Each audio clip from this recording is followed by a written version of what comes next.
Hello friends, this is SP Singh and welcome to smarted everyday. तो प्यारे दोस्तों, जैसा कि आपको पता है कि हम लोग सीटेट के प्रीवियस ईयर क्वेश्चन पेपर्स को हल कर रहे हैं और इसमें हम लोग सीडीपी पोर्शन कवर करते हैं।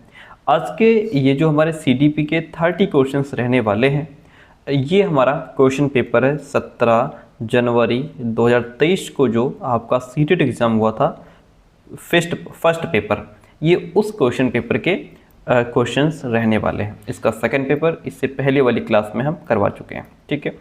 और इससे पहले जितने हमने पीवाईक्यू के क्वेश्चंस करवाए हैं, प्लेलिस्ट पूरी बनी हुई है, लिंक डिस्क्रिप्शन बॉक्स में है, वहाँ से आप सभी वीडियोस को, क्लासेस को कंटिन्यू देख सकते हैं सीक्वेंस में।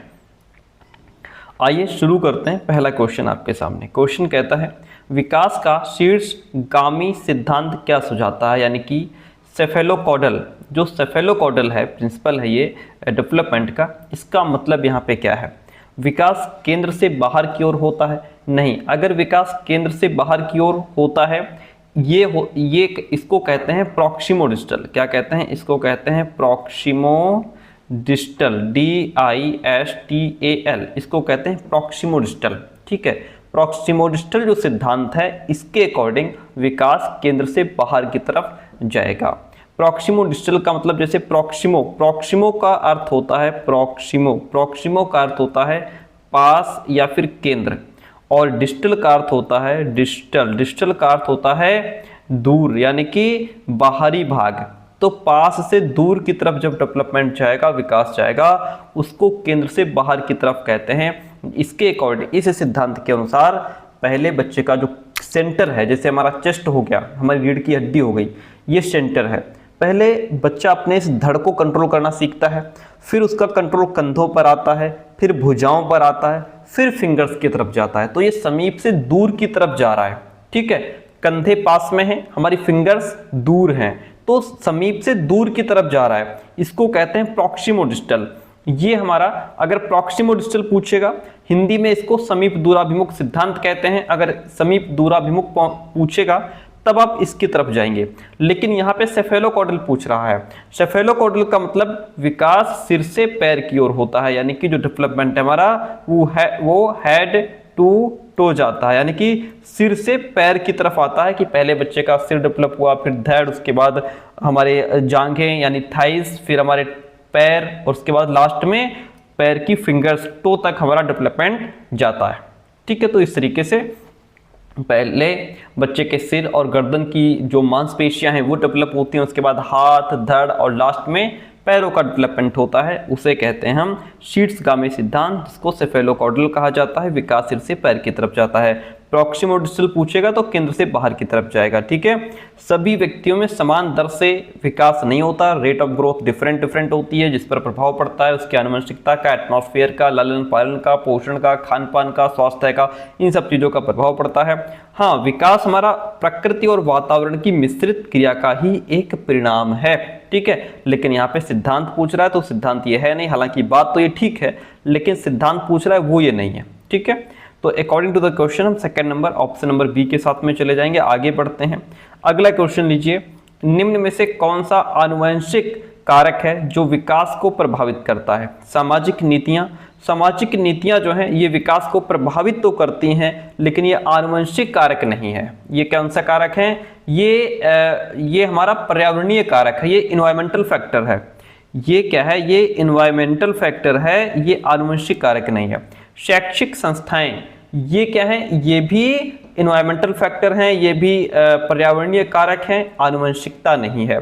जैविक परिपक्वता, बायोलॉजिकल मैच्योरेशन, ये हमारा आनुवंशिक कारक है, जिसको हम हेरिडिटी कहते हैं।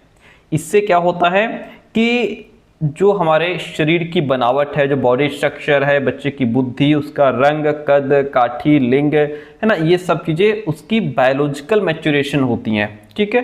तो आनुवंशिक कारक कौन सा है? जैविक परिपक्वता, ये विकास को प्रभावित करता है, बायोलॉजिकल मैच्योरेशन। सांस्कृतिक प्रथाएं भी हमारी पर्यावरणीय कारक हैं, इसलिए option number C is the right one in this question. आगे बढ़ते हैं। अगला प्रश्न लीजिए, कहता है, बहुत छोटे बच्चों के लिए निम्न में से कौन सी समाजीकरण की प्राथमिक संस्था है? प्राथमिक संस्था भाई समाजीकरण की प्राथमिक संस्थाएं होती हैं, द्वितीयक संस्थाएं होती हैं। प्राथमिक वो होती हैं जहां बच्चा पहले चीज़ों को सीखता समझता है, और द्वितीयक वो होती हैं जहां बच्चा बाद में पहुंचता है। ठीक है, किताबें, क्या शुरू में ही बच्चा किताबों तक पहुंच जाता है? नहीं, किताबें बाद में आती हैं, सिनेमा बाद में आता है। माता पिता का कार्य स्थल, अगर पिताजी कहीं जो है 50 किलोमीटर काम करने जाते हैं, उनका ऑफिस 50 किलोमीटर है, 20 किलोमीटर, क्या बच्चा वहाँ सीखने जाएगा? नहीं, बच्चा वहाँ सीखने नहीं जाता है, अपने घर परिवार में सीखता है। बच्चा कहाँ सीखता है? बच्चा अपने घर परिवार में सीखता है, अपने माता पिता से सीखता है ना। तो यहाँ पे बहुत छोटे बच्चों के लिए समाजीकरण की जो प्राथमिक संस्था है वो परिवार होता है।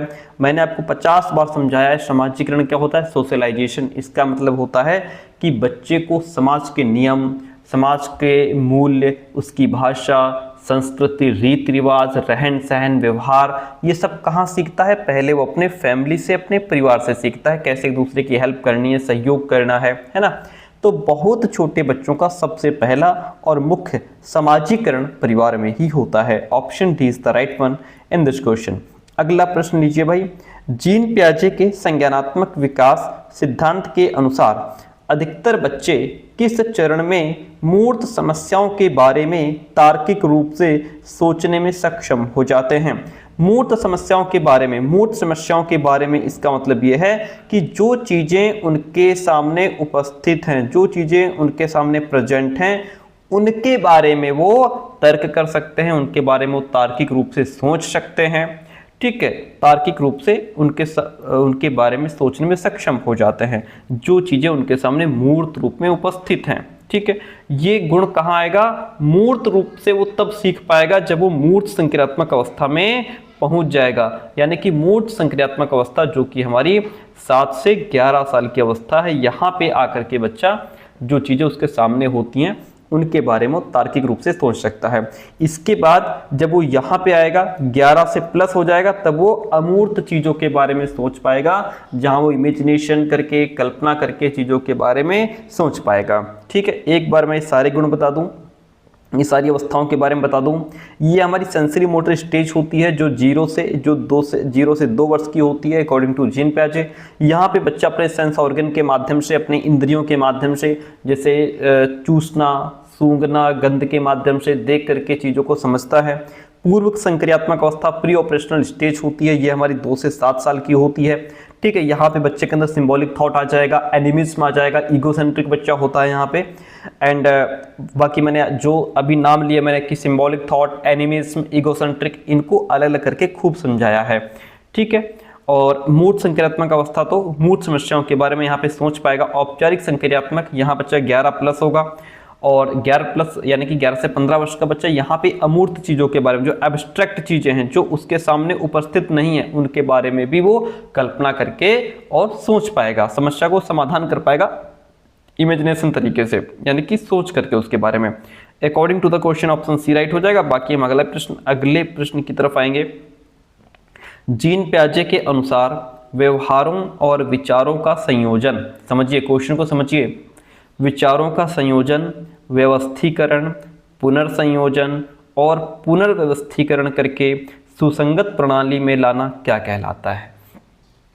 इस तरीके के क्वेश्चंस की अगर आप भाषा समझ पाएंगे तभी ठीक आंसर दे पाएंगे। क्वेश्चन की लैंग्वेज देखिए, कहता है जीन पियाजे के अनुसार व्यवहारों और विचारों का संयोजन, यानी कि जब बच्चा अलग अलग विचारों और अनुभवों को जोड़ता है, ठीक है, व्यवस्थित करता है, उन्हें क्या करता है, क्रम में लगाता है, पुनर्संयोजन करता है और फिर पुनर्व्यवस्थीकरण करता है, यानी कि उन्हें क्रम में लगाता है, फिर से बदल करके व्यवस्थित करता है और उन्हें मिला करके एक सुसंगत मतलब सही और समझ में आने वाली प्रणाली बना देता है।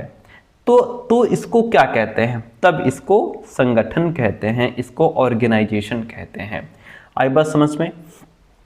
जैसे अब ये सर संगठन कैसे हो गया? संगठन का मतलब यह है कि जैसे मान लीजिए बच्चा पहले जानवरों के बारे में सीख रहा है, पहले बच्चा जानवरों के बारे में सीखता है, उसने कुत्ते का स्कीमा बनाया, बिल्ली का स्कीमा बनाया, और वह गाय, घोड़ा, गधा, हाथी, शेर, चीता, इन सब का अलग अलग उसने स्कीमा अपने दिमाग में फिट कर लिया। फिर उस पूरी इंफॉर्मेशन को पूरी जानकारी को एक साथ उसने इकट्ठा किया। इकट्ठा करके उसने समझ लिया कि हाँ ये सारे जानवर की श्रेणी में आते हैं। पक्षियों का स्कीमा बनाया, उसने समझा ये सब पक्षियों की श्रेणी में आते हैं। फिर उसने ये जाना कि जो जानवर हैं ये पालतू जानवर होते हैं, ये जंगली जानवर होते हैं। तो इस तरीके से फिर उनको बालक ने क्या किया कि पालतू और जंगली जानवरों को अलग अलग श्रेणी में बांट दिया। तो इस तरह अलग अलग जानकारियों को पहले उसने इकट्ठा किया। जो कुत्ता बिल्ली था उसको उसके बारे में जाना, बाद में उसने जैसे शेर, हाथी, चीता के बारे में जाना। फिर उसने जानवरों की श्रेणी बनाई, फिर उनको बांट दिया, है ना, श्रेणी अलग अलग कर दी कि ये सारे पालतू होते हैं, ये जंगली जानवर होते हैं, इनको हम पाल सकते हैं, ये खतरनाक, और दूसरे जंगली खतरनाक होते हैं। इस तरीके से जानकारी को इकट्ठा करके फिर उनको एक व्यवस्थित रूप दे देना ही संगठन कहलाता है। इतनी बात क्लियर हो गई, वेरी गुड। असंतुलनीकरण क्या होता है? असंतुलनीकरण तब होता है जब नई इंफॉर्मेशन पहले से हमारे अंदर जो मौजूद ज्ञान से मेल नहीं खाती है। यानी कि हमने कुछ नया देखा, बालक ने कुछ नया देखा, नया जाना, और उसके दिमाग में पहले से जो इंफॉर्मेशन है वो नई चीज़ अब पुराने ज्ञान से मेल नहीं खा रही है। ठीक है, जैसे बच्चे को पहले बच्चे के अंदर कुत्ते का स्कीमा बना हुआ है, बच्चे ने डॉगी देखा और उसके सामने एक नया जानवर आ जाता है, शेर आ जाता है। तो अब ये शेर उसके जो पहले वाला स्कीमा बना था उससे मेल नहीं खा रहा है। तो यहाँ पे बच्चा अपने आप को सेटिस्फाई करने के लिए या तो एसिमिलेशन करेगा या अकोमोडेशन करेगा, या फिर दोनों ही क्रियाएं करके अपने आप को सेटिस्फैक्शन देगा। तो उसे कहते हैं असंतुलनीकरण। ठीक है, संगठन आपने समझ लिया। कॉन्सेप्ट यहाँ पे संकल्पना का कोई मतलब नहीं है, कॉन्सेप्ट का कोई मतलब नहीं है, और मिथ्या धारणा यानी कि मिसकॉन्सेप्शन की भी यहाँ पे कोई बात नहीं है। According to the question option number C right हो जाएगा। जानकारी को अलग अलग करके फिर बाद में जोड़ करके उसको पूरी तरीके से समझना। अगला प्रश्न लीजिए भाई। क्वेश्चन कहता है 6 नंबर क्वेश्चन कहता है, लेव वाइगोत्स्की के अनुसार चिंतन और अधिगम विकास प्रक्रिया में महत्वपूर्ण भूमिका निभाते हैं। कौन कौन? चिंतन और अधिगम ये विकास प्रक्रिया में, बच्चे के डेवलपमेंट में इंपॉर्टेंट रोल प्ले करते हैं। कैसे? पुरस्कार और दंड के माध्यम से, सांस्कृतिक उपकरण के माध्यम से, समान योग्यता समूह निर्माण के माध्यम से, या फिर अग्रिम आयोजक के माध्यम से। लेव वाइगोत्स्की की थ्योरी हमने बहुत डीप में करवाई हुई है। क्या लेव वाइगोत्स्की पुरस्कार और दंड की बात करते हैं? नहीं सर, लेव वाइगोत्स्की ने तो सिद्धांत दिया है सामाजिक सांस्कृतिक सिद्धांत, यानी कि ये तो संस्कृति को महत्वपूर्ण मानते हैं। ये कहते हैं कि बच्चे का जो डेवलपमेंट है, जो भी विकास है, जो लर्निंग है, वो समाज और संस्कृति के बीच रह करके ही हो पाती है। ठीक है, तो इसमें इन्होंने चिंतन और अधिगम विकास प्रक्रिया में सांस्कृतिक उपकरण को बहुत इंपॉर्टेंट माना है। ठीक है, वाइगोत्स्की के सामाजिक सांस्कृतिक सिद्धांत के अकॉर्डिंग बच्चे का विकास और अधिगम समाज और संस्कृति पर ही डिपेंड होता है। अब इसमें जैसे भाषा हो गई, या जैसे सिंबल्स हो गए, कुछ ऐसे साइन हो गए जिसको संकेत कहते हैं, और बुक्स हो गई, या जो कैलकुलेशन के जो मेथड्स होते हैं, इन सभी चीज़ों को वाइगोत्स्की ने सांस्कृतिक उपकरण कहा है। और ये सारे जो टूल हैं, जो उपकरण हैं, ये बच्चे के चिंतन और अधिगम को एक सही आकार देने का काम करते हैं। ठीक है, यहाँ पे according to the question option B right हो गया। अब जैसे इसमें वाइगोत्स्की ने एक बात और कही कि जो बच्चा है वो केवल अपने दिमाग से नहीं बल्कि समाज और संस्कृति के द्वारा दिए गए जो औजार हैं उन्हीं से सीखता है और सोचता है। औजार के रूप में जैसे भाषा हो गई, संकेत हो गए, सिंबल्स हो गए, किताबें हो गई। ठीक है, अगला क्वेश्चन लीजिए। क्वेश्चन क्या कहता है? लेव वाइगोत्स्की के सिद्धांत में वह योजना जिसमें अध्यापिका विद्यार्थियों के लिए सवालों का सरलीकरण करती है, जो टीचर है बच्चों के सवाल को थोड़ा इजी कर देती है, उन्हें संकेत देती है और सवाल को हल करने के प्राथमिक चरण बताती है कि देखिए ये जो सवाल, अब जैसे हमने बच्चों को सवाल दे दिया, क्वेश्चन दे दिया मैथ्स का, फिर हमने थोड़ा सा अब क्वेश्चन बच्चे को कठिन लग रहा है, हमने क्या किया कि उस क्वेश्चन को थोड़ा इजी बना दिया कि देखो उसके फर्स्ट स्टेप हमने बता दिया कि देखो इसमें ये वाला फॉर्मूला लगेगा, इस प्रिंसिपल से, इस सिद्धांत से, इस थ्योरी से ये सवाल लगेगा।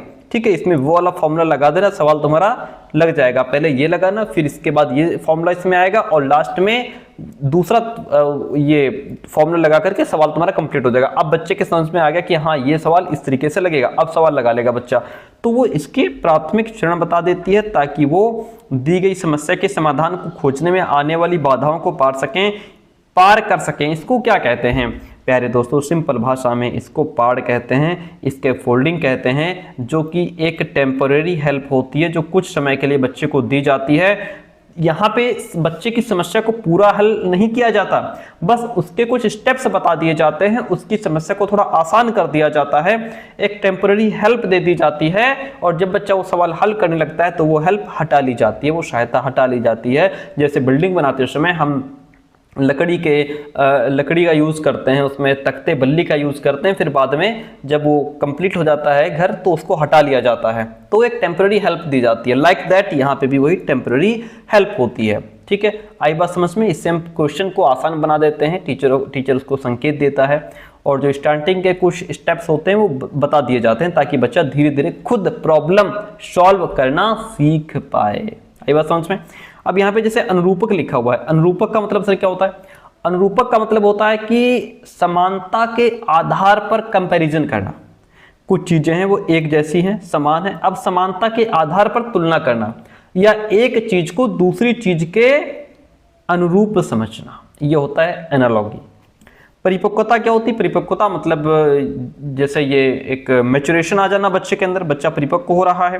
समाजीकरण मैंने आपको बताया है कि जहां व्यक्ति का समाज में ढलना, समाज के नियम, मूल्य, भाषा, व्यवहार को सीखना ही समाजीकरण कहलाता है। अगला प्रश्न लीजिए भाई, क्वेश्चन कहता है लॉरेंस कोहलबर्ग ने बच्चों और वयस्कों से संबंधित किस विषय की जांच की थी? प्रशंसा का, संवेगों पर प्रभाव, या शारीरिक विकास को प्रभावित करने वाले कारक, नैतिक तर्क का विकास दिया, या संवेगात्मक विकास का क्रम बताया। तो आपको पता है कि लॉरेंस कोहलबर्ग ने नैतिक विकास का सिद्धांत दिया, जिसमें उन्होंने 3 लेवल बताए, जिसमें उन्होंने बताया कि बच्चे 3 लेवल और 6 यानी 6 चरण से गुजरते हैं, 6 स्टेजेस दी थी उन्होंने। तो नैतिक तर्क का विकास यहाँ पे दिया गया, नैतिक विकास का सिद्धांत दिया गया लॉरेंस कोहलबर्ग के अनुसार। According to the question option number C right हो गया। आगे बढ़ते हैं। एक अध्यापिका को अपने विद्यार्थियों में निम्न में से किस पहलू को बढ़ावा देना चाहिए? क्या बच्चों के अंदर निष्क्रिय नकल को बढ़ावा देना चाहिए? नहीं नहीं नहीं, पैसिव तो होना ही नहीं। अगर नकल भी होगी तो एक्टिव होगी, ये मान के चलिए आप। अगर नकल भी करेगा बच्चा तो एक्टिव होकर के करेगा, पैसिव बच्चा कभी नहीं होगा। हटा दो इस ऑप्शन को। कंठस्थ रट्टाफिकेशन पर कोई जोर दबाव नहीं है। उच्च प्रतिस्पर्धा, हाई कंपटीशन को भी बढ़ावा नहीं देंगे। हम क्या करेंगे? हम बच्चों के अंदर ज्ञान निर्माण का जो पहलू है इसको बढ़ाएंगे। नॉलेज कंस्ट्रक्शन जो पॉइंट है इसको बढ़ाएंगे बच्चों के अंदर। नॉलेज कंस्ट्रक्शन मतलब कि जहां टीचर बालक को ऐसे अवसर दे, ऐसे चांस दे जिससे वो खुद का निर्माण कर सके, खुद ज्ञान का निर्माण कर सके। लर्निंग बाय डूइंग हो, यानी कि करके सीखे। जैसे लैब में इसको ले जाया जाए, साइंस की लैब में, बायोलॉजी की लैब में, फिजिक्स की लैब में ले जाओ, कंप्यूटर लैब में बच्चे को ले जाओ, प्रोजेक्ट करवाओ। अगर आप ज्योग्राफी पढ़ा रहे हैं, नदी तालाब झरने पढ़ा रहे हैं, तो वहाँ पे उनको प्रैक्टिकली ले जा करके बच्चों को नदी तालाब झरने दिखाओ, है ना। तो इस तरीके से बच्चा ज्ञान का निर्माण खुद करेगा। Option C is the right one in this question. आगे बढ़ जाइए। बुद्धि के समकालीन कॉन्सेप्ट, समकालीन मतलब आज के, रीसेंट कॉन्सेप्चुअलाइजेशन। समकालीन संप्रत्यय के अनुसार बुद्धि लब्धि परीक्षण किसी व्यक्ति की बुद्धिमत्ता को जांचने के लिए उपयुक्त नहीं है, क्योंकि वो अक्सर सांस्कृतिक रूप से पूर्वाग्रहित होते हैं। ये क्वेश्चन भी बार बार मैं देख रहा हूँ कि मोस्टली PYQs में ये क्वेश्चन रिपीट होता है। इसका मतलब ये है कि जो बुद्धि लब्धि के ये जो बुद्धि लब्धि के परीक्षण दिए गए हैं, इसका मतलब क्या है कि ये किसी बच्चे की बुद्धि को मापने के लिए बिल्कुल एकदम एक्यूरेट नहीं है, क्योंकि इन पर सांस्कृतिक रूप से ये पूर्वाग्रहित होते हैं। क्योंकि जैसे ये जो हमारे परीक्षण है ये कहाँ तैयार हुए हैं? ये परीक्षण हमारे तैयार हुए हैं वेस्टर्न कंट्रीज में, जैसे, और मोस्टली शहरों में तैयार होते हैं। वेस्टर्न कंट्री, अमेरिका जैसे देशों में तैयार हुए, तो वहाँ के जो बच्चे हैं और हमारे यहाँ भारत के बच्चों में बहुत अंतर है। वहाँ का एटमॉस्फेयर, वहाँ का कल्चर, सभ्यता, संस्कृति, है ना, बच्चों का पालन पोषण, एजुकेशन एटमॉस्फेयर वहाँ का हाई है। तो उस लेवल के बच्चों का बुद्धि परीक्षण के आधार पर आपने सब चीज़ें तैयार की। अब वो हमारे यहाँ के बच्चे भारत के बच्चों पर लागू करोगे तो एक्यूरेट आंसर कहाँ दे पाएगा। इसलिए ये सांस्कृतिक रूप से कल्चरली बेस्ड होते हैं बुद्धि लब्धि परीक्षण, ठीक है। वैध इनको नहीं कहा जा सकता क्योंकि ये हर तरीके से एक्यूरेट आंसर नहीं दे सकते। विश्वसनीय भी नहीं कहा जा सकता क्योंकि विश्वसनीय तो तब होता है अगर कोई परीक्षण बार बार सेम रिजल्ट देता है, तब वो विश्वसनीय होता है। यहाँ पे बिल्कुल सेम रिजल्ट आने का चांस होता नहीं है। व्यापक रूप की बात करें तो आईक्यू टेस्ट व्यापक होते ही नहीं है, वो बुद्धि के सभी आयाम को नहीं मापते, ठीक है, इसलिए व्यापक भी नहीं है। ये क्या है, कल्चरली बायस्ड होते हैं। ऑप्शन सी राइट हो जाएगा। आगे बढ़िए, कहता है भाषा और विचार। क्या भाषा और विचार कई महत्वपूर्ण रूपों से अंतःक्रिया करते हैं, एक दूसरे से स्वतंत्र रूप से विकसित होते हैं, किसी व्यक्ति के विकास को प्रभावित नहीं करते, एक स्थिर और एक रूप तरीके से ही अंतःक्रिया करते हैं। प्यारे दोस्तों, भाषा और विचार की बात करें तो ये क्या है, कई महत्वपूर्ण रूपों से अंतःक्रिया करते हैं। वाइगोत्स्की का सिद्धांत आपने खूब पढ़ा होगा। वाइगोत्स्की ने माना है कि भाषा और विचार ये गहरे रूप से जुड़े हुए हैं और एक दूसरे को प्रभावित भी करते हैं। दूसरी बात, बचपन में ये अलग अलग होते हैं, ठीक है, लेकिन जैसे जैसे बालक बड़ा होता जाता है ये भाषा और विचार आपस में घुल मिल जाते हैं, ठीक है। ये कह रहा है कि एक दूसरे से स्वतंत्र रूप से विकसित होते हैं। हाँ, बचपन में तो स्वतंत्र होते हैं लेकिन बाद में आपस में घुल मिल जाते हैं, इसलिए ये गलत हो जाएगा, ठीक है। दूसरी बात, जो भाषा है प्यारे दोस्तों केवल कम्युनिकेशन का माध्यम नहीं है बल्कि ये सोचने का एक उपकरण भी है, सोचने का टूल भी है ना। तो और विचार आपके दिमाग में आया, विचार के माध्यम से विचार आया, अब भाषा के माध्यम से आप उस विचार को बाहर ला रहे हो, तो ये क्या है, ये आपस में बहुत गहरे तरीके से जुड़े हैं। भाषा और विचार में एक मल्टीपल फॉर्म पाया जाता है इंटरेक्शन का, बहुआयामी अंतःक्रिया होती है दोनों में, ठीक है भाई। जैसे थॉट को व्यक्त करने में हेल्प मिलती है भाषा के माध्यम से, आप अपनी बात विचार को तभी बाहर ला पाओगे जब भाषा होगी, है ना। और समाज के लोगों के साथ बातचीत के जरिए आपके क्या होता है, जो थॉट हैं वो डेवलप होते हैं, अपनी थिंकिंग का डेवलपमेंट होता है, ठीक है। वो किसके माध्यम से हो रहा है, वो हो रहा है भाषा के माध्यम से, ठीक है भाई। विचार आया, विचार को भाषा के माध्यम से बाहर कर रहे हो, अब लोगों से भाषा में यानी कि बात कर रहे हो तो उससे आपकी थिंकिंग पावर डेवलप हो रही है, तो दोनों आपस में जुड़े हुए हैं, है ना। क्या है, दोनों आपस में जुड़े हुए हैं। दूसरी बात, किसी व्यक्ति के विकास को प्रभावित नहीं करते, ऐसा नहीं है। एक स्थिर और एक रूप तरीके से ही अंतःक्रिया करते हैं, नहीं नहीं, ये स्थिर नहीं है। क्या है, भाषा और विचार की अंतःक्रिया ये according to the situation, culture और उम्र, इन सब के अनुसार बदलती रहती है। ये प्रक्रिया डायनामिक होती है, स्थिर नहीं होती है, ठीक है। According to the question option number first right हो जाएगा। तो बात समझ गए कि दोनों आपस में किस तरीके से जुड़े होते हैं। भाई मैं एक बार फिर समझा दूं, विचार को अगर आपके अंदर जो भी विचार आया यदि भाषा नहीं है तो उस विचार को बाहर कैसे लाओगे, भाषा के माध्यम से विचार बाहर आया। लोगों से बातचीत करते हैं हम, कम्युनिकेशन करते हैं, डिस्कशन करते हैं, डिबेट्स करते हैं, उससे क्या होता है, हमारी थिंकिंग पावर डेवलप होती है। तो भाषा से थिंकिंग पावर डेवलप हो रही है, अब जो थिंकिंग पावर है वो भाषा के माध्यम से बाहर आ रही है, तो ये आपस में दोनों में जुड़ाव है, गहरा, बहुत गहरा जुड़ाव है। लगभग किस उम्र के आसपास प्रायः बच्चों में जेंडर भूमिका की प्रारंभिक समझ आ जाती है, यानी कि लगभग किस उम्र के बच्चे ये समझने लगते हैं कि मैं लड़का हूँ, मैं लड़की हूँ, मुझे लड़कियों जैसा व्यवहार करना चाहिए, मुझे लड़के जैसा व्यवहार करना चाहिए, मुझे खेलने के लिए गन चाहिए, मुझे खेलने के लिए कार चाहिए, मुझे खेलने के लिए डॉल चाहिए, मुझे कैसे कपड़े पहनने चाहिए, ये शर्ट है ये मैं नहीं पहनूंगी, ये फ्रॉक है ये मैं नहीं पहनूंगा। ये सारे क्वालिटीज़ कहाँ डेवलप हो जाती हैं, कौन सी कम से कम उम्र है जहाँ बच्चा चीज़ें समझने लगता है, वो है 4 वर्ष की उम्र। 4 साल में बच्चे के अंदर ये चीज़ें आ जाती हैं कि मैं लड़का हूँ, मैं लड़की हूँ, मुझे किस तरीके के खिलौनों से खेलना है, मुझे किस तरीके के कपड़े पहनने हैं। ये सारी चीज़ें 4 वर्ष में बच्चा सीख जाता है अपने घर परिवार, पेरेंट्स और समाज को देख करके। क्वेश्चन नंबर 13 लीजिए, कहता है शिक्षा में समावेशन को बढ़ावा देने के लिए, यानी कि शिक्षा में समावेशन को बढ़ावा देना है। समावेशी शिक्षा का मतलब, समावेशन का मतलब क्या है, सबको समान समझना, क्योंकि समावेशी शिक्षा का उद्देश्य क्या है, चाहे बच्चा किसी भी बैकग्राउंड से आया हो, बच्चे की क्षमता चाहे जो हो, भाषा चाहे जो हो, चाहे वो लड़का हो लड़की हो, है ना, जो भी उसकी जाति हो, संस्कृति हो, सभ्यता हो, समुदाय हो, कहीं से भी आने वाला विद्यार्थी को समान अवसर देना है और सम्मान देना है। ठीक है, क्योंकि समावेशी शिक्षा कहती है सबका साथ सबका साथ सबका विकास, सबका साथ सबका विकास, ये सबको साथ लेकर के चलती है, सबको एक साथ सबका डेवलप करती है। तो यहाँ पे समावेशन को बढ़ावा देने के लिए एक टीचर को ऐसा कक्षा वातावरण पैदा करना चाहिए जो विविधता के प्रति ग्रहण को पोषित करें, यानी कि एक्सेप्ट को, यानी कि डाइवर्सिटी को एक्सेप्ट करें, जो विभिन्नता है उसको एक्सेप्ट करें, स्वीकार करें और उसको पोषित करें, उसको इम्प्रूव करें। ठीक है, रूढ़िवादिता और नामीकरण को बढ़ावा दें, नहीं, नामीकरण, लेबल बच्चों को हम नहीं करेंगे, नामीकरण बच्चों को नहीं करेंगे कभी। ठीक है, रूढ़िवादिता को बढ़ावा नहीं देंगे, लेबल्ड हो गया या सेग्रेशन अलग थलग हो गया, ये सारे नेगेटिव वर्ड होते हैं, इनको हटा दो हमेशा के लिए, तो ये नहीं करेंगे हम।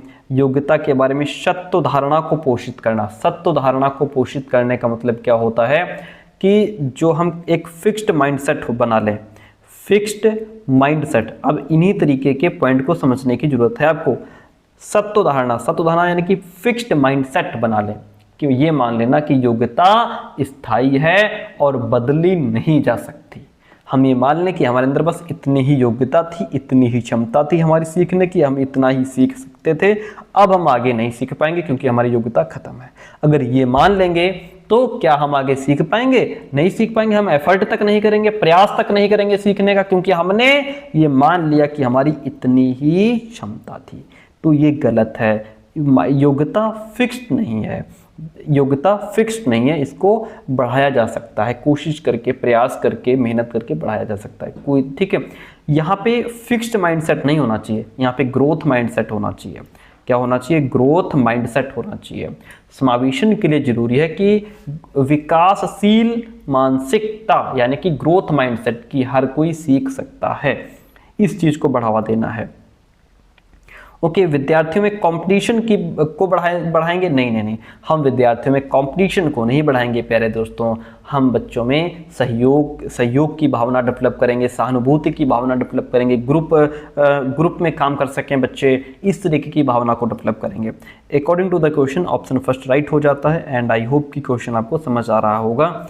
आगे बढ़ते हैं, अगला प्रश्न लीजिए। मूल्यांकन को अधिगम के लिए मूल्यांकन, क्वेश्चन को समझिए भाई, दिमाग लगाइए, असेसमेंट फॉर लर्निंग बात हो रही है। देखिए, अधिगम के लिए मूल्यांकन रूप में इस्तेमाल करने के लिए क्या कहना चाहिए? पहली बात तो ये समझो कि अधिगम के लिए मूल्यांकन क्या होता है। अधिगम के लिए मूल्यांकन का मतलब होता है कि इसका उद्देश्य केवल ये जानना नहीं है कि छात्र कितना जानता है, बल्कि ये कि सीखने की जो प्रक्रिया है, जो लर्निंग प्रोसेस है, उसमें कैसे सुधार किया जा सकता है, इसकी बात करता है अधिगम के लिए मूल्यांकन। इसमें होता क्या है कि टीचर लगातार निरंतर फीडबैक देता रहता है बच्चे को कि देखो तुमने यहाँ मिस्टेक की, तुम्हें ऐसे नहीं करना चाहिए था, तुम्हें ये प्रोजेक्ट ऐसे बनाना चाहिए था, ये क्वेश्चन ऐसे हल करना चाहिए था। ठीक है, ऐसे लगातार फीडबैक देता रहता है और बालक की जो प्रोग्रेस है उसको टीचर कंटिन्यू समझता रहता है ना। और उसी के अकॉर्डिंग अगर बच्चे को कोई चीज़ समझ में नहीं आ रही है तो टीचर अपनी पढ़ाने का जो टेक्निक है, जो टीचिंग मेथड है, उसको बदलता भी है। तो अधिगम के लिए मूल्यांकन के रूप में इस्तेमाल करने के लिए क्या करना चाहिए? मूल्यांकन एक निरंतर प्रक्रिया के रूप में इसको स्वीकार करना चाहिए कि मूल्यांकन निरंतर होना चाहिए बच्चे का। ठीक है, मुख्यतः आधा पाठ्यक्रम पूरा होने के बाद मूल्यांकन करें। अगर आधा पाठ्यक्रम पूरा हो जाएगा, अगर पूरी बुक में 20 चैप्टर हैं, 10 चैप्टर कंप्लीट हो गए, अब हम बच्चे का मूल्यांकन करेंगे, तो जहां बच्चा पीछे गलती कर रहा है, जो चीज़ें समझ में नहीं आ रही हैं, वो अब हम कैसे कवर करेंगे? नहीं, पॉसिबल नहीं है ना। तो ये ऐसा नहीं कि आधा पाठ्यक्रम पूरा हो जाए फिर आप बच्चे का मूल्यांकन करें, गलत बात है, साथ में करते रहो। ठीक है, सत्र के अंत में ही मूल्यांकन करें। अगर अंत में ही मूल्यांकन करेंगे तो इसको कहते हैं असेसमेंट ऑफ लर्निंग। क्या कहते हैं? इसको कहते हैं असेसमेंट ऑफ लर्निंग, जिसमें सिर्फ बच्चे के रिजल्ट को देखेंगे हम। लर्निंग को ये प्रभावित नहीं कर सकता क्योंकि तब तक पाठ्यक्रम तो पूरा हो चुका होगा, क्या ही हम जानेंगे कि बच्चे ने क्या प्रोग्रेस की, क्या नहीं की। सत्र के शुरू में ही मूल्यांकन करें, ये तो फिर डायग्नोस्टिक असेसमेंट हो सकता है। क्या हो सकता है? डायग्नोस्टिक असेसमेंट, जहां हम ये देखेंगे कि बच्चे को कितना आता है, बच्चा क्या जानता है। ठीक है, ये अधिगम के दौरान नहीं होता, ये पहले हो जाता है। हमें क्या करना है? अधिगम के दौरान करना है। जब अधिगम हम बच्चों को पढ़ा रहे हों, सिखा रहे हों, उस दौरान मूल्यांकन एक निरंतर प्रक्रिया के रूप में इसको स्वीकार किया जाना चाहिए। ऑप्शन ए राइट हो जाता है। क्वेश्चन कहता है कि निम्न में से कौन सा सवाल विद्यार्थियों में आलोचनात्मक चिंतन को बढ़ाने में हेल्प करेगा? आलोचनात्मक चिंतन कितनी बार मैंने समझाया है? जहां बच्चा गहराई से सोचे, तर्क करे, ये चीज़ क्यों हुई, कैसे हुई, क्या होगा अगर ऐसा हो जाए तो, इस तरीके के शब्दों पर विचार करता है, ऐसे प्रश्नों को पर अगर विचार करता है तो वो होती है आलोचनात्मक चिंतन। देखिए, a प्लस बी का अगर हम बच्चे से कहते हैं कि a प्लस बी का स्क्वायर बराबर क्या होगा, ठीक है, तो बच्चा यहाँ पे रटा रटाया आंसर बता देगा, A square plus B square plus 2ab। Simple answer है, रटा रटाया है, बता देगा। इसमें कहाँ बच्चा तर्क करेगा, कहाँ जो है गहराई में जाएगा। पहला निष्पत्ति कौन था? सिंपल रटा रटाया आंसर दे देगा कि हम किस तरह भविष्य में जल संकट को टाल सकते हैं। अच्छा क्वेश्चन है। बाल दिवस किस तारीख पर मनाया जाता है? रटा रटाया आंसर बच्चा आंसर दे देगा। इसमें भी बच्चे की क्रिटिकल थिंकिंग डेवलप नहीं होगी। कहाँ होगी? हम किस तरह भविष्य में जल संकट को टाल सकते हैं। अगर इस तरीके के क्वेश्चंस पूछेंगे तो बच्चा गहराई से सोचेगा, है ना। और बच्चे की क्रिटिकल थिंकिंग को बढ़ावा देने के लिए हमें ऐसे सवाल पूछने चाहिए जो बच्चों को क्यों, कैसे, क्या होगा अगर, जैसे प्रश्नों पर सोचने को हम बच्चों को प्रेरित करें कि ऐसे सोचो, क्यों होगा, कैसे होगा, अगर जल संकट आ जाए, उसको टालना हो, भविष्य में जल संकट को कैसे टालेंगे, है ना, क्या उसके पीछे रीजंस हो सकते हैं, क्या क्या प्रॉब्लम्स फेस करनी पड़ सकती हैं। तो ये है बच्चों के अंदर क्रिटिकल थिंकिंग को बढ़ावा देगा। अगला क्वेश्चन, पिछड़े वर्गों में आने वाले विद्यार्थियों के सफल समावेशन हेतु महत्वपूर्ण है कि, बच्चे कहाँ से आ रहे हैं? पिछड़े वर्ग से आ रहे हैं। उन्हें केवल अलग संकाय में पढ़ाया जाए? नहीं, हम बच्चों के लिए कभी भी सेपरेट सेक्शन नहीं बनाएंगे। उन्हें अपनेपन की भावना को बढ़ावा दिया जाना चाहिए, ये बात बिल्कुल ठीक है। उन विद्यार्थियों के सामाजिक सांस्कृतिक संदर्भ को अनदेखा नहीं, हम इग्नोर नहीं करेंगे। बच्चे का जो भी सोशल कल्चरल कॉन्टेक्स्ट है उसको इग्नोर नहीं करेंगे। उनके लिए विद्यालय के बाद ट्यूशन लेना अनिवार्य किया जाए।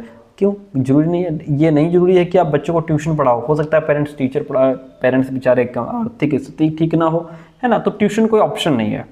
तो यहाँ पे जो बच्चे पिछड़े वर्ग से आ रहे हैं उनके लिए आप क्या करेंगे? उन्हें अपनेपन की भावना को बढ़ावा दिया जाना चाहिए। जैसे कि समावेशी शिक्षा का मूल उद्देश्य यही है कि हर बच्चे को उसकी सामाजिक, सांस्कृतिक, आर्थिक या भौतिक जो भी कंडीशन है उसकी परवाह किए बिना समान अवसर, सम्मान सबको देना है। ठीक है। और जो पिछड़े वर्ग के छात्र होते हैं उनमें तो अक्सर भेदभाव, अलगाव या उनके अंदर कॉन्फिडेंस की कमी होती है बेचारे के अंदर। तो उन्हें ये महसूस कराया जाए कि क्लास में या स्कूल में उनका भी बहुत अहम रोल है, वो भी क्लास, वो भी कक्षा और विद्यालय का हिस्सा हैं, तो वो अधिक और अच्छे कॉन्फिडेंस लेवल के साथ सीख पाएंगे।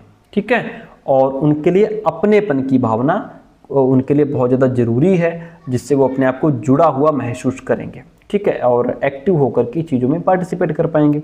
Option B. क्वेश्चन कहता है कि गुणज वैफल्य से जूझने वाले विद्यार्थी अक्सर किस क्षेत्र में चुनौती महसूस करते हैं? बच्चे को समस्या है डिस्कैलकुलिया। कैलकुलिया यानी कि कैलकुलेशन मतलब गणित से संबंधित समस्या है। बच्चे को कहाँ दिक्कत है? बच्चे को मैथ्स में दिक्कत है। ठीक है। तो डिस्कैलकुलिया जैसे मैथ्स में उसको प्रॉब्लम है, बच्चे को संख्याओं को नहीं पहचान पाता, संख्याओं को नहीं समझ पाता है, तो ये डिस्कैलकुलिया हमारी गणित से संबंधित समस्या है। बाकी न गायन है, न दौड़ है, न चित्रण है, कुछ भी नहीं। ऑप्शन फर्स्ट राइट हो जाएगा। आगे बढ़ जाइए।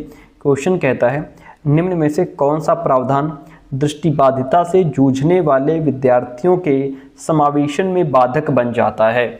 जो ऐसे बच्चे जो बेचारे देख नहीं सकते हैं, तो उनके लिए ब्रेल किताबें, क्या ये बाधक हैं उनके लिए? नहीं, ब्रेल किताबें अच्छी चीज़ हैं। जो ब्रेल स्क्रिप्ट होती है वो ऐसे जो बेचारे विजुअल इम्पेयरमेंट हैं, जो दृष्टिबाधित बच्चे हैं, उन्हीं के लिए पढ़ने लिखने का मेन ये मीडियम होता है। ब्रेल किताबें ही उनके लिए होती हैं। ये अच्छी चीज़ें हैं, बाधक नहीं है। हमें बाधक ढूंढना है। स्पर्शनीय मानचित्र, ये भी अच्छी चीज़ है, यहाँ बच्चा चीज़ों को स्पर्श करके उनको समझ पाएगा। लिपिक की मदद लेना, ये भी अच्छी चीज़ है। लिपिक की taking help of a scribe, यानी कि जैसे अगर छात्र लिख नहीं पा रहा है या पढ़ नहीं पा रहा है तो कोई दूसरा जो लिपिक होता है उनकी ओर से उत्तर वो लिख सकता है। कोई दूसरा आकर के वो बच्चे का आंसर लिखेगा, बच्चा उसको बताएगा, इस तरीके से उसकी भी हेल्प लेना, ये भी बाधक नहीं है, अच्छी चीज़ है। लिखित परीक्षाएं, ये बच्चे के लिए बाधक बन जाती हैं। जिस बच्चे को देखने में दिक्कत है, बच्चे को देखने में दिक्कत है, आप उनसे लगातार लिखित परीक्षाएं ही ले रहे हैं, रिटन एग्ज़ाम ही करवा रहे हैं, तो इससे बच्चे को क्या होगा, दिक्कत होगी, क्योंकि उसको पहले ही दिखाई नहीं देता है ना। चलिए, उसके लिए आप मौखिक परीक्षा ले लीजिए बच्चे से, है ना, या जैसे लिपिक सुविधा हो सकती है, या ऑडियो फॉर्मेट हो सकता है, ब्रेल पेपर हो सकता है, वो सारी चीज़ें हैं, लेकिन यहाँ पे लिखित परीक्षाएं बाधक बन जाएंगी बच्चे के लिए। ऑप्शन डी राइट हो जाएगा। अगला प्रश्न, निम्न में से कौन सा गुण प्रायः स्वलीनता ग्रहित विद्यार्थियों में देखा जाता है? ऐसे बच्चे जो ऑटिज्म यानी कि ASD ऑटिज्म स्पेक्ट्रम डिसऑर्डर से ग्रसित हैं, इनको अक्सर क्या होता है कि ये अपने व्यवहार को रिपीट करते हैं, एक्टिविटीज़ को रिपीट करेंगे, अपनी बात को बार बार दोहराएंगे, ठीक है। और इनकी क्या क्या समस्या हो सकती है, ये समाज के लोगों के साथ इंटरेक्ट नहीं कर पाते, अच्छे से बातचीत नहीं कर पाते, दोस्त बनाने में दिक्कत होती है, अपनी बात को कैसे शुरू करना है, कैसे जारी रखना है, कैसे ख़त्म करना है, इन सब चीज़ों में इनको समस्याएं आती हैं, ठीक है। तो वो होता है। और मेन है इनका, मेन क्या है, जो स्वलीनता ग्रहित विद्यार्थी होते हैं पुनरावृत्तीय व्यवहार करते हैं। ये पुनरावृत्ति यानी कि अपने बिहेवियर को बार बार रिपीट करते हैं, ठीक है। और जो काम कर रहे हैं, जो एक्टिविटी कर रहे हैं, बार बार उसको रिपीट करेंगे, ये इनकी मेन विशेषता होती है, ठीक है। बाकी संज्ञानात्मक नम्यता, कॉग्निटिव फ्लेक्सिबिलिटी नहीं है, यहाँ पे उच्च स्तरीय संप्रेषण कौशल नहीं है, दिन में बारंबार, दिनचर्या में बारंबार बदलाव की चाह, नहीं, ये नहीं है, क्योंकि अगर आप इनकी रूटीन में कुछ बदलाव कर देंगे उससे भी इनको दिक्कत होगी। According to the question option A right हो जाता है। रेशमा 3 साल की उम्र से ही स्वतंत्र रूप से पढ़ने लगी, खुद पढ़ने लगी, उसको किसी की हेल्प नहीं चाहिए, और उसने अपनी पहुंच की हर किताब पढ़ ली। रेशमा किस तरह की विशेषता दिखा रही है? क्या वो यहाँ पे स्वलीनता है? नहीं, स्वलीनता वाला बालक तो उसको दिक्कत होती है, अपने एक्टिविटीज़ में रिपीट करता है, और जो है कि और भी बहुत सारी चीज़ें होती हैं। प्रतिभाशीलता दिखा रही है क्या रेशमा, या डिसलेक्सिया है? नहीं, वो कह रहे हैं कि अपनी किताब खुद स्वतंत्र रूप से पढ़ रही है, डिसलेक्सिया नहीं है उसको, पढ़ने में दिक्कत नहीं है उसको, ना तो मानसिक विकलांगता है। यहाँ पे रेशमा प्रतिभाशीलता दिखा रही है। प्रतिभाशीलता का मतलब है कि किसी बालक में सामान्य से अधिक उसकी बौद्धिक और शैक्षणिक या किसी विशेष क्षेत्र की क्षमता, बौद्धिक क्षमता उसकी सामान्य से अधिक है, शैक्षणिक क्षमता सामान्य से अधिक है ना। और रेशमा ने तो बहुत कम उम्र में पढ़ना सीख लिया और उच्च स्तर की पढ़ाई कर रही है, जो एक प्रतिभाशाली बच्चे की विशेषता है यहाँ पे, ठीक है। चलिए आगे बढ़ते हैं। 21 नंबर क्वेश्चन लीजिए भाई। कहता है कि बच्चे सबसे बेहतर डैश द्वारा सीखते हैं, किसके माध्यम से? खोजी अधिगम के माध्यम से, या पुनरावृत्ति और अभ्यास से, निष्क्रिय नकल के द्वारा, या फिर कंठस्थ स्मरण। बच्चे सबसे बेहतर सीखते हैं खोजी अधिगम से, जहाँ बच्चा खोज करके सीखे, जहाँ बच्चा डिस्कवर करके सीखे, है ना। अब यहाँ पे जैसे कह रहा है कि पुनरावृत्ति और अभ्यास, नहीं, यहाँ पे सिर्फ रट्टाफिकेशन पर जोर होगा, बार बार प्रैक्टिस करवाया जाएगा, निष्क्रिय नकल नहीं होगी, रट्टाफिकेशन की बात नहीं होगी। बच्चा खोजी अधिगम के माध्यम से बेहतर सीखेगा, या खोजी अधिगम में बच्चे खुद एक्टिव होकर के चीज़ों को खोजते हैं, सोचते हैं, अपने एक्सपीरियंस के माध्यम से सीखते हैं, और ये लर्निंग का बहुत इफ़ेक्टिव तरीका माना जाता है, क्योंकि बच्चे यहाँ पे स्वतंत्रता से, फ्रीडम से प्रॉब्लम्स का सॉल्यूशन ढूंढते हैं, जिससे उनकी समझ गहरी बन पाती है। अगला प्रश्न लीजिए भाई। कहता है विद्यालयों को केवल सीखी गई सामग्रियों के पुनरुत्पादन पर जोर लेना चाहिए। क्वेश्चन का मतलब क्या है, पहले तो ये समझो। क्वेश्चन कह रहा है कि विद्यालयों को सिर्फ ये सिखाना चाहिए कि जो कुछ भी बच्चे ने पढ़ा है उसे दोहराएं, उसे याद करें, फिर दोहराएं, यानी बिना नई सोच या समझ के बस वही चीज़ें फिर से बोलें, लिखें, उसी को रिपीट करें।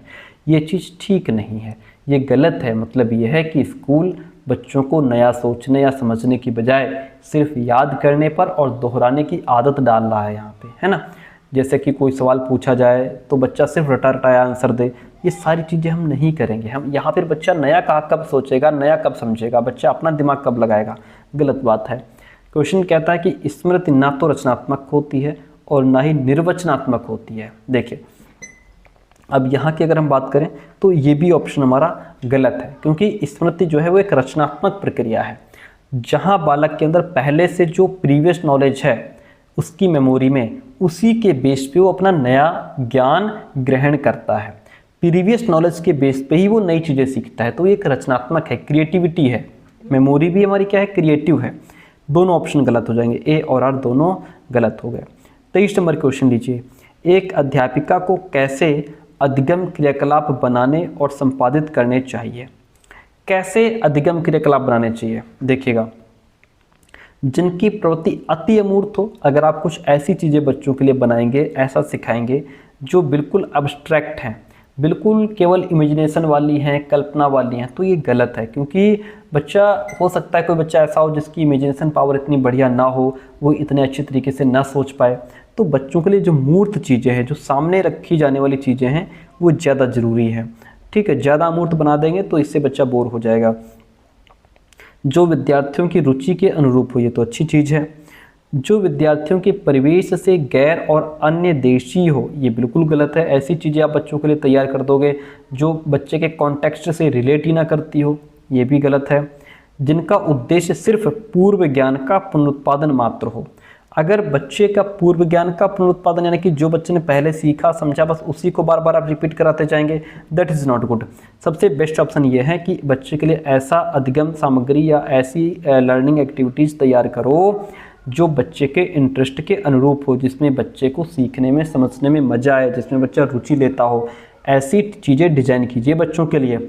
Option B is the right one in this question. आगे बढ़ जाइए। क्वेश्चन कहता है लर्निंग प्रोसेस में विद्यार्थियों की संलग्नता को आधिकारिक करने के लिए एक अध्यापिका को क्या करना चाहिए, यानी कि क्या करना चाहिए कि मतलब बच्चा ज़्यादा से ज़्यादा इंगेज हो सके, ज़्यादा से ज़्यादा इंगेज हो सके। देखिए, विद्यार्थियों की स्वायत्तता को न्यूनतम कर देना चाहिए, नहीं, ये गलत बात है। स्वायत्तता को न्यूनतम, इसका मतलब क्या है, अगर छात्रों को हम स्वायत्तता यानी कि फ्रीडम, स्वायत्तता यानी कि फ्रीडम, अगर बच्चों की फ्रीडम को हम कम कर देंगे तो इससे बच्चे के अंदर, बच्चे को स्वतंत्र रूप से सोचने का मौका नहीं मिलेगा, कुछ चूज करने का मौका नहीं मिलेगा, डिसीजंस लेने का मौका नहीं मिलेगा, तो फिर वो इंगेज भी नहीं होंगे। इसलिए हमें स्वतंत्रता कम नहीं करनी है। विकर्षणों को अधिकतम कर देना चाहिए, नहीं, जो डिस्ट्रैक्ट वाली चीज़ें हैं, जो ध्यान भटकाने वाली चीज़ें हैं, वो हमें हटानी चाहिए, ना कि बढ़ानी चाहिए। आई बात समझ में? डिस्ट्रैक्शंस को हमें कम करना होगा। व्यक्तिगत विकल्पों को न्यूनतम कर देना चाहिए। व्यक्तिगत विकल्पों को न्यूनतम यानी कि छात्रों को अपने तरीके से काम करने की कुछ आज़ादी देना, उनके जुड़ाव को बढ़ाता है, घटाता नहीं है। इसलिए व्यक्तिगत विकल्पों को हम क्या करेंगे, जो है न्यूनतम नहीं करेंगे, हम बढ़ाएंगे चीज़ों को। ठीक है, तो ये भी गलत है, न्यूनतम नहीं करेंगे। कार्य की सत्यता को अधिकतम कर देना चाहिए। ये बात ठीक है कि हम कार्य की सत्यता को अधिकतम कर देंगे। इसका मतलब क्या है, इसका मतलब यह है, देखिए कार्य की सत्यता यानी कि ऑथेंटिसिटी ऑफ टास्क, ऐसा काम देना जो बालक की रियल लाइफ से जुड़ा हो, ऐसा काम देना जो बालक की रियल लाइफ से जुड़ा हो, बालक के जो एक्सपीरियंस है उनसे वो रिलेट करता हो, उन्हें लगे कि जो लर्निंग, जो कुछ हम सीख रहे हैं वो हमारा सही उद्देश्य है, या हम सही उद्देश्य के लिए सीख रहे हैं, सिर्फ परीक्षा के लिए नहीं सीख रहे हैं, सही उद्देश्य के लिए सीख रहे हैं। जब काम रियल लाइफ से जुड़ जाता है, मीनिंगफुल होता है, व्यावहारिक होता है, तो बच्चे अधिक गंभीरता से और इंटरेस्ट के साथ सीखते हैं, और यही सार्थक संलग्नता भी हो जाएगी, यही बच्चे ज़्यादा इंगेज भी होंगे। ठीक है, तो कार्य की सत्यता को अधिकतम कर देंगे, इससे बच्चा ज़्यादा संलग्न होगा। Option D is the right one in this question. आगे बढ़ जाइए। एक सामान्य युक्ति जो दी गई समस्या के समाधान तक पहुंचने में मददगार हो सकती है, उसे हम क्या कहते हैं? जो भी प्रॉब्लम दी गई है उसके सॉल्यूशन के लिए वह युक्ति हेल्प करेगी। कौन सी? स्मृति सहायक तकनीक जिसको हम नेमोनिक्स कहते हैं, नहीं, ये हेल्प नहीं करेगी। नेमोनिक्स का मतलब होता है कि जैसे कुछ तुकबंदी ले लेना या कोई चीज़ याद नहीं हो रही है तो उसके लिए फिर आप जैसे कुछ शॉर्ट फॉर्म तैयार कर लें। जैसे हमें अगर रेनबो के कलर्स याद नहीं होते हैं तो उसके लिए हमने विबग्योर बना लिया है। ठीक है, ये क्या है, ये होता है निमोनिक्स। ये प्रॉब्लम के सॉल्यूशन तक पहुंचने का रास्ता नहीं है। ठीक है, ये नेमोनिक्स होता है कि हम किसी चीज़ के लिए शॉर्ट फॉर्म तैयार कर लें, कुछ 4-6 लाइनें याद कर लें, ठीक है, तुकबंदी याद कर लें, तो वो होता है नेमोनिक्स। प्रकार्यात्मक स्थिरता, प्रकार्यात्मक फंक्शनल फिक्सनेस, ये तो एक बाधा होती है जहां बालक किसी वस्तु को सिर्फ उसका जो पारंपरिक उपयोग है उसी की तरह देख रहा है, उसमें कुछ नया इंक्लूड नहीं कर रहा है या उसको कुछ नए तरीके से प्रॉब्लम को नए तरीके से हल करने पर विचार नहीं कर रहा है। तो ये स्थिरता नहीं होनी चाहिए, फिक्सनेस नहीं होनी चाहिए, फ्लेक्सिबिलिटी होनी चाहिए। अनुक्रिया समुच्चय, रिस्पॉन्स सेट जिसको कहते हैं, ये एक मानसिक मेंटल हैबिट होती है। जब व्यक्ति बार बार एक ही तरह से रिस्पॉन्स करता है, भले ही सिचुएशन बदल जाए लेकिन वो रिस्पॉन्स उसी तरह कर रहा है जैसे पहले कर रहा था, ये भी समस्या समाधान में बाधा है। अनुमानी सोच जो है ये समस्या समाधान तक पहुंचने में हेल्प कर सकता है। अनुमानी सोच क्या होती है सर? अनुमानी सोच का मतलब यह है कि जैसे अनुमान लगाना कि यह प्रॉब्लम कैसे हल होगी। अनुमानी सोच का मतलब किसी समस्या का हल खोजने के लिए कुछ ट्रिक्स अपनाना, कुछ शॉर्टकट अपनाना कि यार ये प्रॉब्लम ऐसे हल हो सकती है। आपने अनुमान लगाया, भले ही वो 100% सही नहीं है लेकिन आपने अनुमान लगाया कि ये ऐसे हल हो सकती है। फिर आप उस फॉर्मूले को, उस ट्रिक को अप्लाई करते हैं। अब उससे प्रॉब्लम जरूरी नहीं कि हल ही हो जाए, लेकिन वहां से आपने अनुमान लगा करके वो हल किया तो वहां से कुछ ना कुछ रास्ता जरूर मिल जाएगा आपको, है ना। तो वो होता है अनुमानी सोच। जब हमारे पास समय कम हो या सिचुएशन कॉम्प्लिकेटेड हो तब हम अनुमान लगाते हैं और अपने एक्सपीरियंसेस के बेस पे डिसीजंस लेते हैं। ठीक है, तो वो होती है अनुमानी सोच। हम जीवन में कितनी ही बार अनुमान लगाते हैं। क्वेश्चन कहता है विद्यार्थियों द्वारा ग्रहित वैकल्पिक अवधारणाएं, ग्रहित अल्टरनेटिव कॉन्सेप्शंस, ग्रहित वैकल्पिक अवधारणाएं का मतलब क्या होता है? जब बालक किसी चीज़ को अपने अनुभव या समाज के आधार पर अलग तरह से समझता है। जैसे बालक ने समझा कि सूरज पूरब में निकलता है, पश्चिम में अस्त होता है और दिन भर पृथ्वी के चक्कर लगाता है। हालांकि ये वैज्ञानिक तरीके से गलत है, लेकिन बच्चे ने ये धारणा बनाई हुई है, तो बच्चे अपने कुछ सिद्धांत बनाते हैं। ठीक है, अधिगम प्रक्रिया में कोई भूमिका नहीं निभाते? नहीं, ये अधिगम प्रक्रिया में बहुत इंपॉर्टेंट रोल प्ले करते हैं और टीचर को चाहिए कि वो यहीं से शुरू करें बच्चे को आगे सिखाना। तो बच्चे उस चीज़ को एकदम से नहीं कहना चाहिए टीचर को कि ये गलत है, तुम ऐसा नहीं कह सकते या ऐसा नहीं होता। नहीं, एकदम से गलत नहीं कहेगा। पहले बच्चे ऐसा क्यों कह रहे हैं, बच्चा ऐसा क्यों सोच रहा है, क्यों उसने धारणा बनाई कि चंदा मामा रात में उसके पीछे चलते हैं, वो जिधर जाता है उधर घूम जाते हैं, उसके पीछे का रीजन जानना चाहिए, फिर उस बेस पे उसको आगे बढ़ाना चाहिए। इससे बच्चा बेहतर सीखेगा।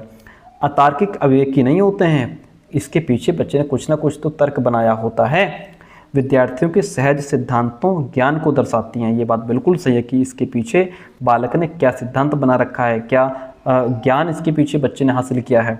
ठीक है, अध्यापक द्वारा सिरे से अनदेखी कर देनी चाहिए। नहीं, इसको हम इग्नोर बिल्कुल नहीं करेंगे। जो बच्चा जो भी सीख करके आया है उसी के बेस पे हम उसको आगे बढ़ाएंगे। यहाँ बच्चे ने अपने अनुभव, अपने परिवेश, अपने सोच से जो कुछ बनाया होता है उसी से हम आगे बढ़ेंगे। जब टीचर इन्हें समझता है, वहीं से शुरुआत करते हैं, तो बच्चे की समझ धीरे धीरे सही दिशा में बदल जाती है। ऑप्शन सी यहाँ पे राइट हो जाएगा। 27 नंबर क्वेश्चन लीजिए भाई। अधिगम क्या है? संवेगों से महत्वपूर्ण रूप से प्रभावित होता है। बात तो ठीक लग रही है। संवेगों से प्रभावित नहीं होता, बहुत होता है। सामाजिक संदर्भ से कभी कभार प्रभावित होता है, हमेशा होता है। सामाजिक संदर्भ से कभी भी प्रभावित नहीं होता है, हमेशा होता है भैया। अधिगम लर्निंग, देखिए, संवेगों से महत्वपूर्ण रूप से प्रभावित होता है। हमारे संवेग, हमारे इमोशंस, जैसे कैसे इमोशन? अगर हमारे अंदर खुशी है, उत्साह है, तो हम बेहतर सीखेंगे, हमारी लर्निंग बेहतर होगी, चीज़ों को लंबे समय तक याद रख पाएंगे। वहीं पर अगर हमारा जो है गलत, अगर हमारा इसका अपोजिट इमोशन होगा, अगर हमारे अंदर डर होगा, तनाव होगा, चिंता होगी, भय होगा, तो अधिगम पर प्रभाव पड़ेगा। हम चीज़ों जल्दी समझ नहीं पाएंगे, कुछ याद भी कर लेंगे तो उसको भूल जाएंगे। इस तरीके से इमोशंस का हमारी लर्निंग पर बहुत प्रभाव पड़ता है। अच्छे इमोशंस होंगे तो लर्निंग हमारी तेज होगी, गहराई से हम सीखेंगे। नहीं, अगर डर होगी, शर्म होगी, तनाव होगा तो हम कमज़ोर हो जाएंगे, लर्निंग कमज़ोर हो जाएगी, याद नहीं रख पाएंगे चीज़ों को। ठीक है, ऑप्शन ए राइट हो गया। अगला प्रश्न, एक अध्यापक द्वारा विद्यार्थियों को कॉन्सेप्ट की समझ पाने के लिए अधिगम करने हेतु अभिप्रेरित करना चाहिए। बिल्कुल, ये बात तो बहुत अच्छी चीज़ है कि भाई किसी भी कॉन्सेप्ट को समझना है तो उसके लिए बच्चों को, टीचर को चाहिए कि वो मोटिवेट करे कि इस कॉन्सेप्ट को समझो। नंबर्स लाने के पीछे मत भागो, कॉन्सेप्ट को समझो, टॉपिक को समझो, पॉइंट को समझो कि आखिर ये कह क्या रहा है। वेरी गुड, बहुत अच्छी बात है। अधिगम अधिक प्रभावी और अर्थपूर्ण होता है अगर वो महारत उन्मुखी होते हैं। महारत उन्मुखी यानी कि मास्टरी ओरिएंटेड गोल अगर बच्चों का होता है। मास्टरी ओरिएंटेड गोल में क्या होता है कि जब बालक सिर्फ नंबर लाने के लिए नहीं पढ़ रहा होता है बल्कि अपने टॉपिक्स को डीपली समझ रहा होता है। आप सीडीपी इसलिए ना पढ़ें कि 30 में 30 आ जाएं, आप सीडीपी इसलिए पढ़ें कि आपको इसमें महारत हासिल करनी है, आपको हर एक पॉइंट को समझना है, हर एक चीज़ को जानना है इसमें। जब आप बहुत डीपली चीज़ों को समझने लग जाएंगे, पढ़ने लग जाएंगे, तब 30 में 30 आ जाएंगे। सिर्फ 30 में 30 लाने के लिए पढ़ेंगे तो भले 30 में 30 ना आए, 30 में 25 ही रह जाए। लेकिन जब आप किसी कॉन्सेप्ट को समझने के लिए पढ़ते हैं, गहराई से समझते हैं, तब आप उसमें महारत हासिल कर लेते हैं। और ये दोनों पॉइंट सही हैं। जो सेकंड है इसको एक्सप्लेन भी कर रहा है कि अगर बच्चा महारत उन्मुखी हो, चीज़ों को गहराई से समझे, जाने, तब जो है वो कॉन्सेप्ट को बेहतर समझ पाएगा, है ना। क्योंकि अगर कोई टीचर बच्चों को सही समझ पाने के लिए प्रेरित करता है तो वह महारत उन्मुख अधिगम को बढ़ावा दे रहा होता है। ए और आर दोनों सही हैं, आर ए की सही व्याख्या कर रहा है। 29 आज का सेकंड लास्ट क्वेश्चन है। निम्न में से कौन सा कारक विद्यार्थियों के अधिगम में बाधक बन जाता है। देखिए, वातावरण से स्वाभाविक या सहज पारस्परिक क्रिया, ये बाधा नहीं, ये बहुत अच्छी चीज़ है कि हमारा जो वातावरण है उसके साथ हम स्वाभाविक क्रिया कर रहे हैं, उसके साथ इंटरेक्ट हो पा रहे हैं। स्वप्रेरित अभ्यास, सेल्फ मोटिवेटेड प्रैक्टिस, ये भी बहुत अच्छी चीज़ है, ये बाधक नहीं है। हम खुद मोटिवेटेड हैं, सेल्फ मोटिवेटेड, अपने अंदर से हमारे अंदर से रुचि है, इंटरेस्ट है चीज़ों को समझने का, ये भी अच्छी चीज़ है। जानने और खोजने की चाह, ये तो बहुत अच्छी चीज़ है, ये लर्निंग में बाधा थोड़ी ना है। कठोर और अनियमित में पाठ्यक्रम, ये आपका लर्निंग में बाधा बन जाएगा। जब रिजिड और इनफ्लेक्सिबल करिकुलम होता है तो इनफ्लेक्सिबल मतलब जिसमें बदलाव नहीं किया जा सकता। आपकी कक्षा में बच्चे तरह तरह के बच्चे हैं, कोई तेज सीख रहा है, कोई धीमा सीख रहा है, कोई प्रतिभाशाली है, हर तरह का बच्चा है। तो फिर आप रिजिड करिकुलम कैसे अपना सकते हो। रिजिड और इनफ्लेक्सिबल मतलब जो दे दिया गया वही पढ़ना है। अब बेचारा कमजोर बच्चा है, वो तो पढ़ नहीं पाएगा, ये तो गलत चीज़ है ना, ये तो अधिगम में बाधा बन जाएगी। इसलिए ऑप्शन डी राइट हो गया। हम बढ़ते हैं नेक्स्ट प्रश्न की तरफ। अपनी स्वयं की संज्ञानात्मक प्रक्रियाओं से अवगत होना क्या कहलाता है। जब हम अपनी जो हमारा कॉग्निटिव प्रोसेस है उसको अगर हम समझना चाहें, उसको कहते हैं परासंज्ञान, उसको कहते हैं मेटाकॉग्निशन। हमने आपको पहले भी कई बार मेटाकॉग्निशन के बारे में समझाया है कि सोच के बारे में सोचना, ये जानना कि आप कैसे सोचते हैं, कैसे सीखते हैं, प्रॉब्लम्स को हल कैसे करते हैं, उसे कहते हैं परासंज्ञान, उसे कहते हैं मेटाकॉग्निशन, जिसमें बच्चा अपने अंदर झांक के देखता है, मैं कौन हूँ, क्या हूँ, कितने पानी में हूँ, मेरी औकात क्या है, ये सवाल मुझसे लगेगा नहीं लगेगा, और कौन सा टॉपिक मुझे समझ में नहीं आ रहा है, एग्ज़ाम के टाइम मुझे किस टॉपिक पर ज़्यादा फोकस करना चाहिए, मेरे लिए कौन सी चीज़ कठिन है, कौन सी सरल है, मैं किस चीज़ में पारंगत हूँ, मेरे अंदर क्या स्किल है, ये सब चीज़ पहचान लेना ही तो मेटाकॉग्निशन है। Option C is the right one this question. प्यारे दोस्तों, ये थे आज के 30 क्वेश्चंस। कैसी रही क्लास कमेंट करके जरूर बताइएगा। थैंक यू सो मच, मिलते हैं बहुत जल्दी नेक्स्ट क्लास में।